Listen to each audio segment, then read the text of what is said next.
Today we're going to talk about like a hard story, something that I want to share just because it's part of my life, something I'm probably going to get emotional about, but I think it's important. It also just kind of like talks a lot about the person I am today and kind of what made me the person I am today. We're going to talk about when I lived and dated and was in a relationship with somebody who was an alcoholic for 4 years.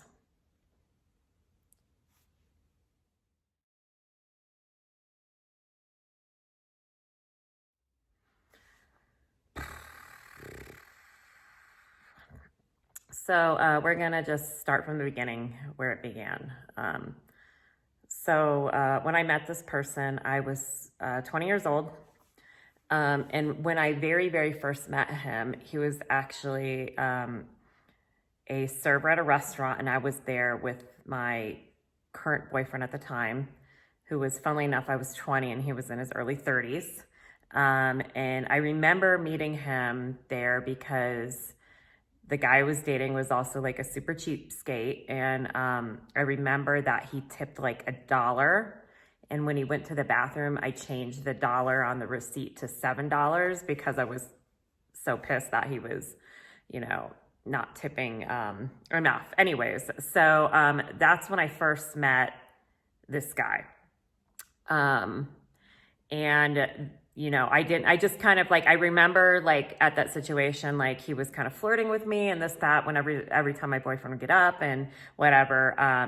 But I didn't really think too much of it until it had to be weeks, maybe months. Like I was a long time later after I had broken up with this guy. I'd gone back to this restaurant with some friends or something, and he had remembered me. And I remember that like all my friends had gone home or something. Somehow I had ended up there, just him and me talking, and he had gotten off and we had hung out, whatever. And, we exchanged numbers, whatever. And probably within a month or two, we had started dating. And at this point, I had really no idea that he had a problem with anything. So, it wasn't like he was drinking around me or anything like that. And, just kind of the nature of the way we hung out. We weren't going to bars or anything like that. I was also 20, so I wasn't going to bars or anything like that. So eventually, we start seeing each other more and more, and I would go over to his apartment. And I think maybe like 6 months into the relationship, I showed up at his apartment and he was completely shit-faced drunk, like blacked out on the floor. He had a cut like along the side of his face, and he had peed himself. So he was on the floor completely blacked out drunk, pissed himself, was beat up, and he had no idea what happened. That's the first time I've ever seen him like that. I had no idea what happened. I was kind of just young and stupid and just had, just thought, oh, this is, one bad night, whatever. So continued to date him. I don't remember too much after that situation before we moved in together, seeing him again like that. That was kind of like my first introduction to his problem. So, eventually we moved in together. And he, I think people say this about alcoholics all the time. It's like when they're not drinking, they're like the most charismatic, like friendly, nice. I got along with everybody. Everybody loved him when he was sober. But the other thing is, the entire time that we were together, and it was about 4 years, he never ever once drank around me. It was always me coming home to the aftermath of whatever drinking binge he would decide to kind of get himself into. And it was constantly the same thing. It was blacked out drunk. He would pee himself. He would have some random bruises and scratches and whatever, and he wouldn't remember what happened. Twice he took my vehicle when I was gone, and you know, ended up somewhere with my vehicle, drinking and driving. I'll get a little bit more into that later, but, you know, all these things I should have left. But in my mind, you know, I thought I could help him. And I'm going to talk about all the different ways I tried to help him, which again, this was the last, I shouldn't, I had no business in trying to help him. No business at all. I had no expertise, whatever, but I just would like research stuff like, you know, how to detox an alcoholic, how to help with depression, how to help with this, what all this stuff. So I remember just thinking, you know, if I could make him eat better, and if I could get him to take this supplement and that supplement and this supplement for depression, and I can be there for him and I can help. Like, I thought in my mind that I was going to be able to like fix him and save him.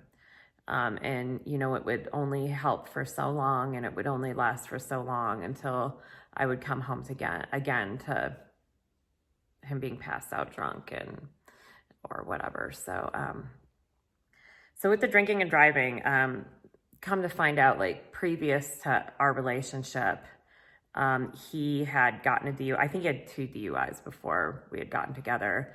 But one of those DUIs, he had gotten an accident. And I don't know all the details, but he had told me that he had almost killed his best friend and his best friend's mom in this accident. I don't know if they were all drinking and he was driving, or there was a situation where he hit another car. I have no idea. I just know that was a detail he had told me later on. So he clearly knew he had a problem, but, you know, the thing with, you know, the alcohol, and I think at some point he must have hit quote unquote rock bottom, and I'll go more into details about that. But you know, they say you got to hit your rock bottom, but you know, sometimes people die before they hit the rock bottom, or so sometimes there is no rock bottom.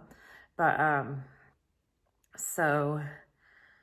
yeah, we were continued to live together, and even moved out of one apartment into another apartment together. I don't know why in my mind I thought this was a good idea to stay with this person.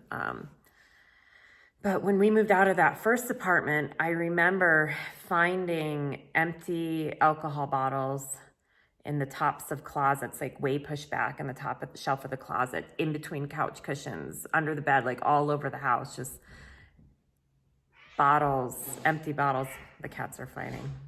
Empty bottles of alcohol just found all over the house, and just kind of shocked because, again, he never ever drank around me. It was always me coming to him.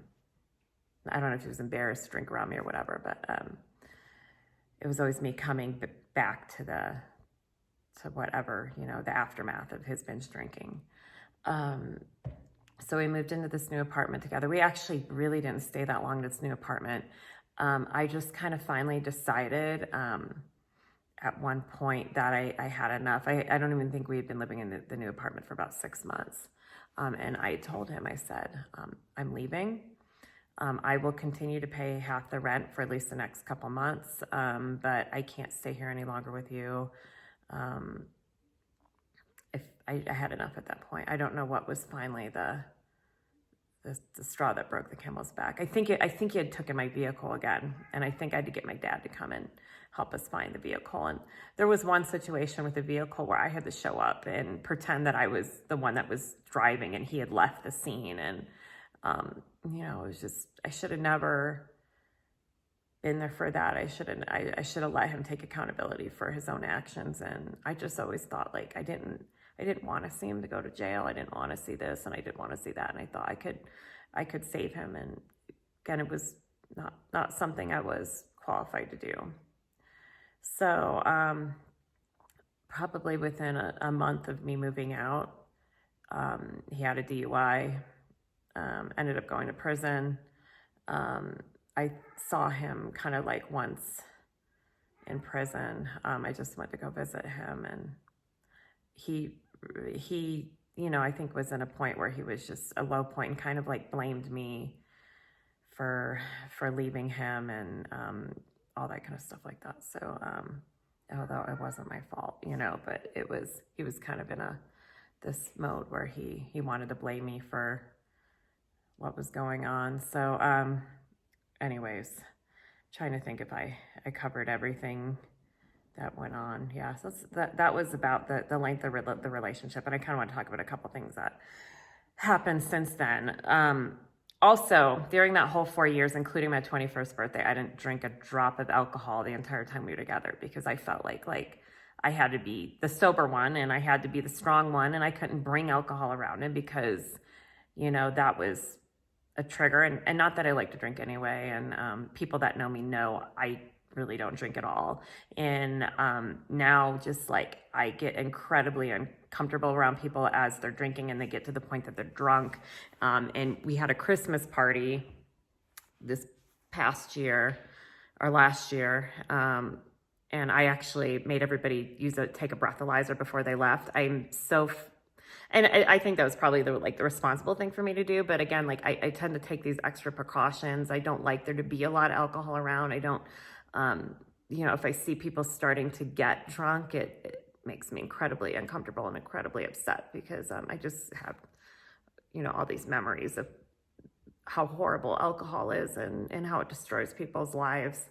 But anyways, so he went to jail for that, to prison for that DUI. And I think it was probably maybe 3 or 4 years after that, I had saw him again. He was working as a server again at a restaurant in Denver. And I had been coming through Denver and we had somehow reconnected and just kind of met up. And he brought me back to his house and he told me that he was doing better with the drinking and everything like that.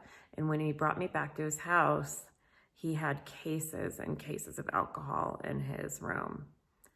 And he told me something that he was doing some sort of alcohol sales or something, that clearly if you're an alcoholic, you can't be around cases and cases of alcohol. I knew he wasn't okay. So that brings us to today. So this was when I was 20 to 24, and I'm 37 now, and he's probably in his early 40s. And I haven't really contacted or spoke to him, but I am Facebook friends with him. And probably the last month, I've seen probably 3 or 4 stories that he's posted on Facebook of just bruises on his faces and scratches on his faces and looks like he's been through something, and I just remember from when we were dating, and that's what it would be like after a night of binge drinking.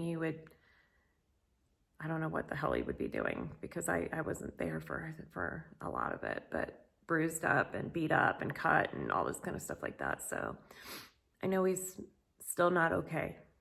So after so many years, he's still not okay and he's still struggling with it. But I just wanted, again, to share that story with everybody, and just to let you know, if you are dealing with somebody that's an alcoholic, or if you are dealing with an alcohol problem, you can't help yourself.